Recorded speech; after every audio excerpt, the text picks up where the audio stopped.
এটা হলো দুনিয়ার সবথেকে পাগল রাজকুমারী, কারণ কেউ তাকে বিয়ের প্রস্তাব দিলে সে তার সাথে পলান্টুক খেলতে অনেক পছন্দ করত। কিন্তু সেই খেলাতে অনেক ভয়ঙ্কর একটা নিয়ম ছিল। সেই খেলার নিয়মটা হলো, যদি রাজকুমারী সেই লুকিয়ে থাকা লোকটাকে খুঁজে বের করতে পারতো তাহলে তাকে গলা কেটে মৃত্যুদণ্ড দেওয়া হতো, আর যদি সে তাকে খুঁজে বের করতে না পারতো তাহলে তাকে বিয়ে করে নিত।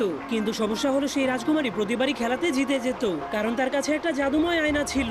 সে তার আয়নার মাধ্যমে সবকিছুই দেখতে পারতো। কিন্তু একদিন একটা ছেলে সেই রাজকুমারীকে বিয়ে করে নিজের ভাগ্য পরিবর্তন করার সিদ্ধান্ত নেয়। সেই ছেলেটার নাম ছিল জ্যাক। তখন রাজকুমারী তাকে খেলার নিয়ম সম্পর্কে সতর্ক করলেও সে তার সাথে খেলার জন্য রাজি হয়ে যায়। খেলার নিয়মটা হলো 3 দিনের মধ্যে তাকে এমন একটা জায়গাতে লুকাতে হবে যাতে রাজকুমারী তাকে খুঁজে বের করতে না পারে। এজন্য জ্যাক একটা মাছের কাছ থেকে সাহায্য নেওয়ার জন্য একটা নদীর কিনারে পৌঁছে যায়। তখন সে ভাবছিল যদি সে মাছের পেটের মধ্যে লুকাতে পারে তাহলে রাজকুমারী আর তাকে খুঁজে পাবে না।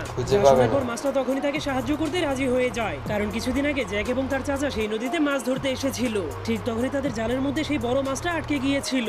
এই জন্য তার চাচা সেই মাছটাকে মেরে পানির উপরে আনার জন্য কুড়াল আনতে চলে